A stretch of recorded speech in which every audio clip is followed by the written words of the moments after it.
I have seen some news is like people, they're not like the case, it is not happened. He is not accused. He's just sending to the jail, and he lived in jail like 5 or 6 years. After that, they realize that this is false case. Oh, They'll release those kind of victims. right. So what will happen? What they get after that? So, if it is not 490, you're talking about generally. Yeah, Generally, generally. all the criminal cases, definitely there are times when it's a false case and they're in jail during that time. Yeah. Like I was dealing with a POXO case. Oh. POXO case where it's about minors. Anyone who is doing a crime with a minor. But he had not done the crime. He was in jail for almost 4 years. Okay. Yeah. When I took up his case, I realized, okay, so I should, I understood his case and provided the evidence, and he was finally released. There is no such, compensation provided. There is no such compensation. Provided. Then it's very wrong, na? It's very wrong, yeah. But many a time, Supreme Courts have said about the concept of speedy trial. Okay. Speedy trial means as soon as possible, these criminal cases should be decided. Police should do their work quickly. They should investigate with proper evidence. Witnesses should be called on time, because the more delay, the more lack of evidence. Because if it is 6-7 years of delay, maybe the witness will not turn up in court, right? Yeah. So it's better to complete it as soon as possible. And that concept of speedy trial, people are getting to know about this. Courts are also trying to have it. And we also have a system of fast track courts. Yeah. Fast track courts, like POXO cases, we have fast track courts, so that it gets relief for the victim also, as well as those who are in jail. Okay. Yeah. So POXO cases are also misusing nowadays? POXO cases, actually, it's not, I would not say misuse, but sometimes what is happening is minors, like maybe it's a minor girl and a major boy, like 17-year-old girl and a 20-year-old boy, they get into any kind of relationship. Maybe the boy did not know her proper age, but girl's parents are not okay with this relationship, so they go and file the POXO case because she's a minor. She does not have any say. Victim, even if victim is saying I'm okay with the relationship, that does not matter. In POXO, it means that if you are a minor, your consent does not matter. It's your legal guardian's consent. Okay. And legal guardian would be parents. Okay. So if parents are not happy with the relationship, they can go ahead with the POXO case, and unnecessarily the boy will be sent to jail because she was a minor. Okay. You must have seen the movie also, right? Exactly. Court. Yeah. Court movie. So if the POXO case, it's true, it happened. Yeah. So what type of punishments and all? If POXO case is true, definitely the punishment is very grave. Like, because there are many cases where it's not about only men or female. Any minor, if it is a male minor or a female minor, both can be, sexually harassed. Okay. That is first thing. Anyone below 18. And the punishment can go up to life imprisonment. Okay. Life imprisonment so there are different kinds of offenses: aggravated offenses, minor offenses, stalking, then proper sexual intercourse. So there are a lot of heinous crimes also defined, and basic crimes also. Anything against minor, it's coming under POXO. Okay. Any sexual. So many POXO cases settled behind the courts. Settled behind the courts, yeah. So is the courts consider those type of things? Actually, in POXO cases, it's not very easy to settle it, compound it, because it's a criminal case. So courts will not easily allow it. But if the victim changes her statement in the court, then the court can also not do anything. Okay. So if they have settled it outside, victim will say, no, I have not been harassed. Right? And even the witnesses will change their statement. So that is known as hostile witness. Okay. Hostile witness or hostile victim, they change their statement. Whatever they gave to the police, they are just turning it and giving it to the judge. Okay. You might be having a lot of cases about divorce and all. Divorce, yeah. What was the disgusting case? Like, have you seen? Like you want something about the real case? Real cases, you want a funny one or not? The funny one, you can say. Okay, the funny one would be like where they went for divorce because they were not okay with each other's, eating habits or the pet. So one wanted a pet dog. Okay. And the other wanted a cat. Okay. And the both had taken dog and cat, and both of them used to, they did not have a good relation. The pets did not have good relation Oh with God. each other, so that resulted in Because of the pets, they take divorce. yeah, because both of them were not agreeing to the other party.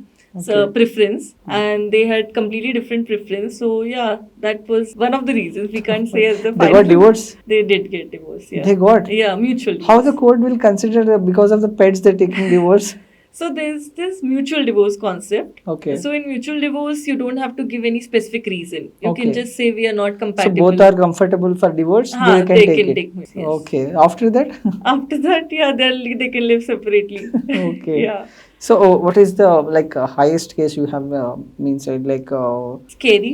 scary or Not scary, I would say the case which is kind of like people should be aware of is extramarital affair also. I have come across many cases where wife has gone for extramarital affair, even husband has gone for extramarital affair. So they both had to come to the court for divorce. Okay. So, but one more thing is when you have extramarital affair, it's not a punishment. So if anyone goes for any kind of extramarital affair, if they're married, it's not punishable, but they can file for a divorce Okay. on that ground. So recently one judgment came sex workers also, it's a professional job. Professional job. What's your opinion on that? I feel it is required for as a profession, but if you are being forced to do it, like a forced labor or prostitution is where you are trafficked to do it, definitely it is criminal, and you should be severely punished for But that. in India, we have some rules and regulations. We have dharmas and all, right? So we people say it's not good, and court it's saying like it's good, and it's profession also. It's profession. Yeah. Yeah, but the thing is, sex workers don't consider it as like something bad. They are just doing it out of their consent. See, at the end of the day, consent matters, and it's not something illegal also. Yeah. Okay. If it was illegal, then it would not have been allowed at any point of time. There's no law against it. But if you are being forced to do it, like you must have seen the movie Kathewadi, Gangubai. So she was forced to do it. Like she entered into a relationship with someone, and he sold her off to some this brothel. Is it really happens? Yeah, it does actually. Trafficking happens now with this good surveillance in our country. We have a lot of protection, and because of severe punishment, many people are not doing it. But many places it does happen where you are forced to be a worker. And forced to be in Most of this the profession. North Indians will face these kind of things, right? South Indians very less, I think so. I would say not just North Indians, South Indians. It's mostly about where there's less education background. And there's more about socially you are not aware about the things. And now, but because of social media, everyone is online. Yes. Okay, everyone is online and they know what is happening. So it's not easy these days to push a person and make them do this. But definitely, if it is being done out of your own consent and choice, it should be accepted as a profession. What was the best advice you can give to one husband and wife? Husband and wife? Yeah. So many people ask me if love marriages or arranged marriages, which one are breaking these days, which are the most kind of cases I'm dealing with. Actually, there's no such rule. I am getting cases in both love and arrange. Oh. Yeah, but one advice I would give is definitely before marrying, get to know the other person. At least make a list of your non-negotiables. And don't think about don't think about everything will be better later. If you are seeing the premarital counseling like that. Yeah, premarital counseling is good. Like if you can see some red flags. So now there's a concept of red flags, right? Like in Gen Z, we use this red flags. Oh, what is that actually? Okay, red flag and green flag. Basically, if you are having a good nature, that's a green flag. Okay. If you are very hot tempered, always like not respecting the other person, that's a red flag. Okay. So this is the term, which layman term which Gen Zs are using to identify if the person is good or not. So sometimes we may ignore the red flags, thinking that okay, later at later point of time it may become good. But you should, try to find it out initially and discuss about it. I'm not saying just because you see a red flag, just reject that person. Okay. Try to find the good things and bad things and see what are your non-negotiables. Like your non-negotiable could be about the family setup, whether you want a child in future.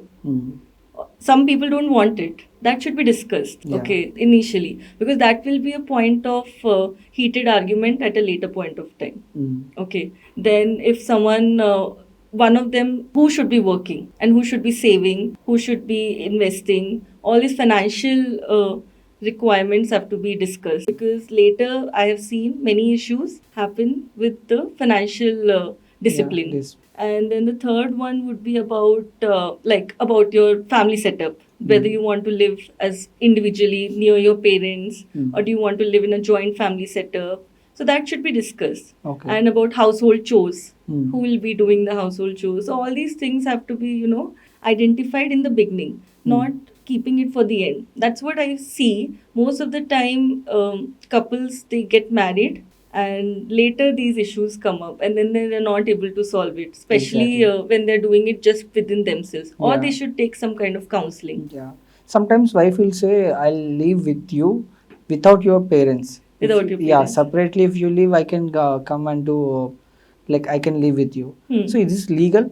See, legal, yes, definitely. It's not, as there is no law that which says that wives have to live with the husband's There parents. is no law. There is no law. Okay. It's only a society standards which we have been following. There is no such law. And nowadays I have seen many couples who are living separately but near both their parents. Like parents will be 5-6 kilometers away. Wife's parents will be 10 kilometers away. They are living in a place where parents are near. They keep going to their parents' home, but they're having their own personal space also. Okay. And I have seen many times when they will start living with parents, but because of constant some kind of nagging which goes on in the society, like in the matrimonial setup, they decide to move out, and not like out of any arguments or any fight, just to have their own space for some time and maybe again come back later. Okay. So finally, what you give a best advice for a woman? For women, regarding what, like marriage? Marriage or something else? For women, I feel that knowing your rights is very important. Okay. Awareness of laws is important, and also not misusing the laws. To be aware of your laws. Great point. To be aware of your rights, but not misuse it, because then everyone will get scared and those which are genuine cases will get sidelined because of that. And also, like every organization, wherever we have more than 10 employees, like your office also, any office, whether it's factory, healthcare, education, corporate environment, they're supposed to have a POSH committee. So it's a sexual harassment committee at workplace. Okay. So any kind of harassment at workplace, you can report it to that committee, specific committee, not to HR, but that committee. Okay. And that committee will have members from the company itself. Okay. And will also have an external member. It could be an advocate. So I'm an advocate. So I am the external member for many companies. Oh. Yeah. So whenever any case is reported, I also go and investigate. Okay. So that it does not escalate, and it makes a good environment for everyone. Like all the employees can be there in a safe environment and secure environment, and they know that if there is any issue, there is a committee specifically for that. Because we have seen cases where the managers, they may harass the juniors, saying that, okay, if you do this for me, if you do this, I'll give you a promotion. That kind of cases were increasing in the past. Okay, so now since 2013, it is mandatory for all these companies to have a POSH committee. And it is important that it's an internal member as well as an external member. Okay. And if they don't do it, there's a penalty also by the government. They have to pay penalty for not complying with POSH requirements. Okay. Yeah. Nice. Right. Thank you. Thank you so much. Thank you, Rohan. Thank you so much.